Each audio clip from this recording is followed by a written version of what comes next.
Yeah, so I like to tell people Jonesboro is like the biggest small town you'll ever be in. I've been in giant cities like Stockholm. I have traveled to take meetings out of Berlin, Dublin, Little Rock, whatever it may be. And there's nothing like Jonesboro where you have an influx of people, you have a university, you have very high profile people in this town, but at the same time, you can walk into Lemonade House Grill and have a normal conversation with the CEO of Gearhead. I mean, it's the biggest small town in the world. There's opportunity everywhere. There is opportunity for friendships, collaboration. I love the community aspect of this town.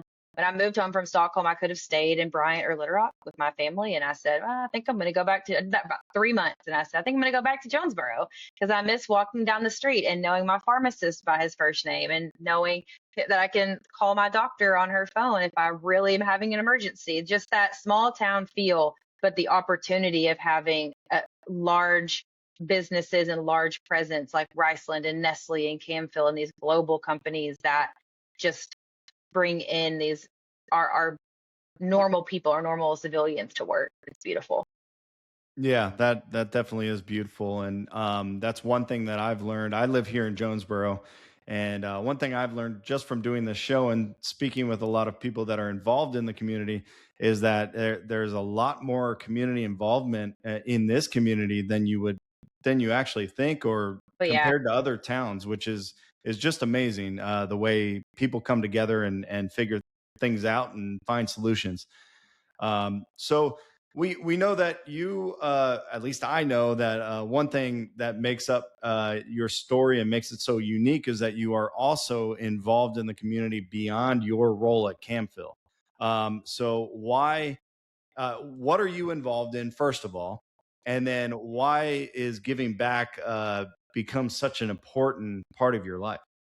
yeah. So I am in my last year of Junior Auxiliary of Jonesboro. It's a 6-year program. You can stay in longer if you'd like, but 6 years is standard. And during my 5th year, I was actually the president of the organization. So my presidency ended on April 30th. We welcomed in a brand new president for the next year.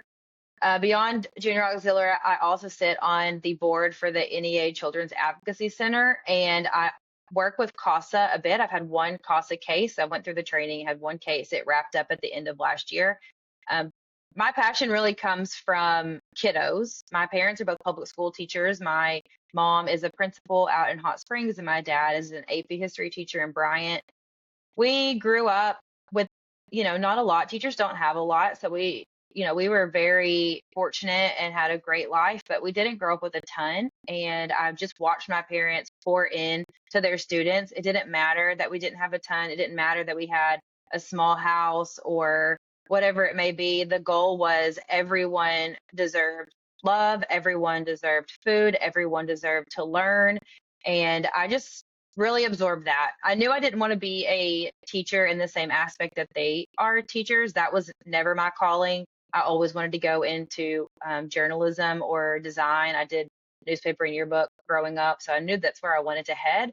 But there's still a part of me that wants to nurture and help shape the lives of the people that are going to be coming up into adulthood. Everyone becomes an adult, and they need to have the tools to do it the correct way.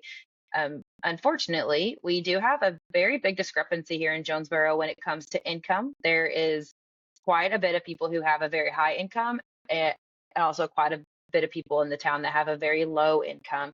And there's not a lot of diversity between the two. So I recognized that pretty quickly once I started working with Junior Auxiliary.